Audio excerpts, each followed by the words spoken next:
tayo sa paggawaan ng chocolates. O, di ba?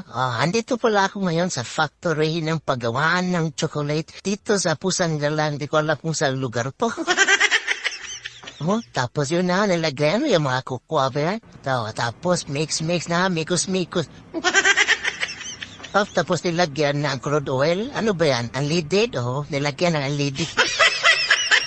Tapos unleaded na ano yan? Special unleaded yata yan. Tapos usang gala. Tignan nyo na wala nakapag si Kuya usang. Alaw, tinalaw, tignan. Alaw, usang gala. Ay, naku, Diyos ka, sarap ng chocolate nito. Lasang pa. Tignan nyo naman. Ala.